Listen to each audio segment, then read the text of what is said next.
Let's go Dolphins! There's an emerging scenario that could give this team the foundation it desperately needs, but not everyone agrees it's the right move. And if it actually happens on draft night, the entire direction of the franchise could change in ways many didn't expect. But before we dive into this explosive situation, be sure to like this post right now if you truly believe the Miami Dolphins are on track to become a competitive team again. And I want to see the optimism of this fan base. Leave a comment saying, "Go Dolphins! I believe in this team." Now let's get right into it, because the projection released by ESPN analyst Jordan Reed paints a fascinating picture of how the first round could unfold. According to this mock draft, the early part of the board includes several major names coming off quickly, including Fernando Mendoza going first overall, Sonny Styles climbing into the top 5 after his combined performance, and edge rushers like Zero Reese, David Bailey, and Ruben Bain all getting selected early. Another surprise was Georgia offensive tackle Monroe Freeling rising into the top 10, while LSU cornerback Mansour Delane, who many believe could land in Miami, gets taken one spot before the Dolphins at number 10.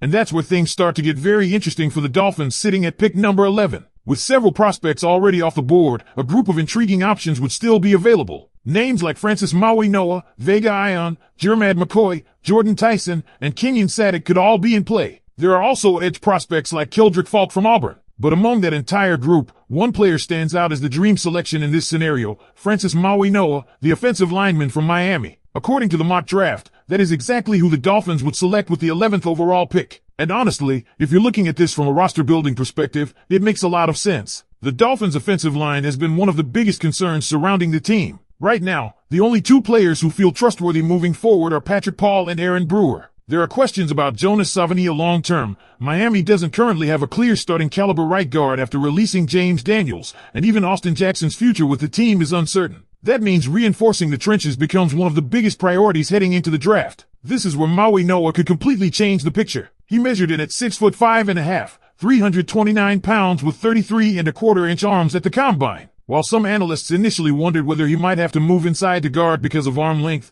that measurement still meets the baseline for NFL tackles. In fact, his arm length is identical to Detroit star tackle Penei Sewell when Sewell entered the league. From a physical standpoint, Maui Noah checks many of the boxes teams look for at the position. What really stands out on tape is his consistency. Scouts have pointed out that he has some of the cleanest film in the entire draft class. His hand placement is strong, his power at the point of attack can move defenders off the line, and he has enough lower body quickness to handle speed rushers. He's also athletic enough to reach the second and even third level in the run game, something that makes offensive coordinators extremely excited when evaluating offensive linemen. If the Dolphins were able to pair Francis Maui Noah at right tackle with Patrick Paul at left tackle, Miami could suddenly have a pair of young bookend tackles to build around for years. And when you look at successful teams around the NFL, that kind of investment in the offensive line often becomes the foundation for sustained success. But the draft conversation doesn't stop there. In the second round of this ESPN mock draft, Miami would hold the 43rd overall pick, and there were several interesting prospects still available. Players like Mason Thomas from Oklahoma, Zion Young at edge,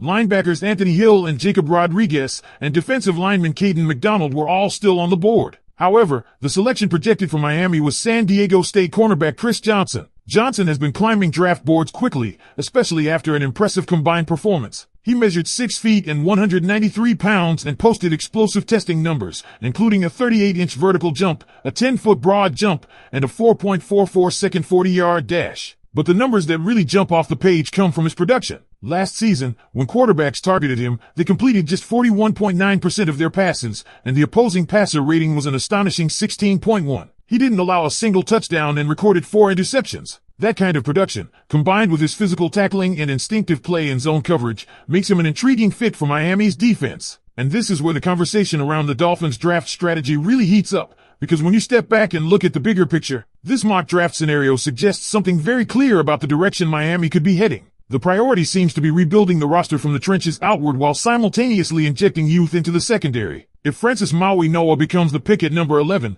the message from the front office will be loud and clear. Protecting the quarterback and establishing a dominant offensive line is the foundation for the next phase of this team. And when you analyze how successful franchises build their rosters, that approach is hard to argue with. Teams that consistently compete deep into January usually dominate up front. Look at the way elite teams have prioritized offensive line play year after year, constantly investing in those positions to keep their offenses stable and explosive. With Patrick Paul already developing on the left side, adding Maui Noah on the right could give Miami something they've desperately needed for years: long-term stability at both tackle spots. According to scouting evaluations, Maui Noa brings a combination of strength, hand placement, and mobility that allows him to control defenders at the point of attack while still handling speed rushers off the edge. His film has been described as extremely consistent, and many evaluators believe his positives outweigh his weaknesses by a wide margin. One of the few concerns mentioned in scouting discussions is how he'll handle the most powerful NFL edge rushers because his arm length sits right around the baseline threshold for tackles. But even with that question, many scouts remain confident because his technique, athleticism, and ability to move defenders in the run game show up repeatedly on tape. Now imagine the ripple effect that could create. A stronger offensive line doesn't just protect the quarterback. It improves the run game, stabilizes the offense, and gives the coaching staff far more flexibility in play calling. When linemen can reach the second level consistently and create movement at the line of scrimmage, the entire offense becomes more unpredictable and explosive. And then comes the second part of this projected draft class. If Miami followed that first-round investment in the offensive line by selecting cornerback Chris Johnson at pick 43, the Dolphins would also be reinforcing another critical area of the roster, the secondary. Johnson has been climbing draft boards quickly thanks to his combined performance and elite production in college. Last season he allowed just a 41.9% completion rate when targeted, posted an incredibly low 16.1 passer rating allowed, didn't surrender a single touchdown, and intercepted 4 passes. Those numbers jump off the page, but what also stands out is his physical style of play. Johnson isn't just a coverage defender. He's known for being aggressive in the run game and for tackling at a high level, finishing the season with a very low missed tackle rate. That physicality, combined with his ability to read the quarterback and drive on the football in zone coverage, could make him a strong schematic fit for Miami's defensive approach. And when you look at the Dolphins' cornerback room right now, it's clear that the team is leaning toward youth and development rather than relying heavily on expensive veterans. Miami recently re-signed Ethan Bonner, and younger players like Cam Smith and Jason Marshall Jr. have shown flashes. Adding another talented young corner like Johnson would continue building a competitive,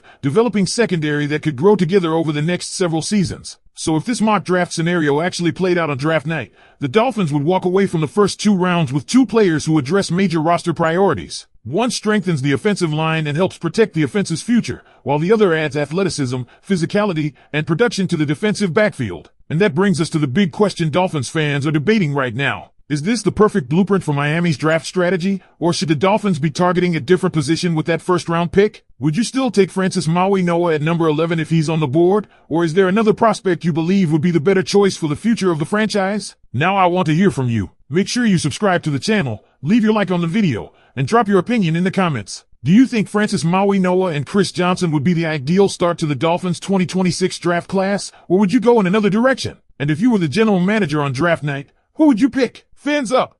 Now here's where things get even more interesting for the Miami Dolphins and why this entire draft conversation has fans talking so much right now. Because if this scenario actually unfolds the way analysts are projecting, Miami would be making a very clear statement about how they want to rebuild the team moving forward.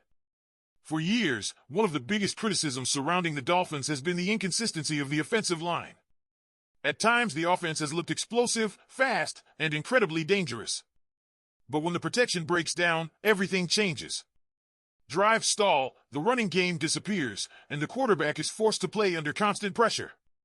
That's why many analysts believe the Dolphins must start building from the inside out, beginning with the trenches.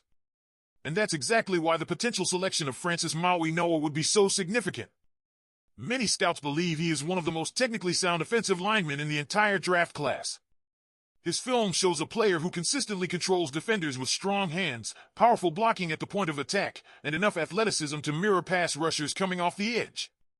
When you watch his tape, you see a lineman who rarely loses leverage and who plays with a level of physicality that coaches absolutely love. His ability to generate movement in the run game could also transform how Miami operates offensively.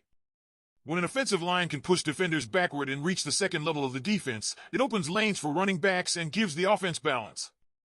That balance is what turns good teams into dangerous teams. But what makes this potential pick even more exciting is the idea of pairing him with Patrick Paul. If Paul continues developing at left tackle and Maui Noa locks down the right side, Miami could suddenly have 2 young bookend tackles capable of protecting the offense for years to come. And when you look at successful franchises across the league, that formula appears again and again. Teams that dominate in the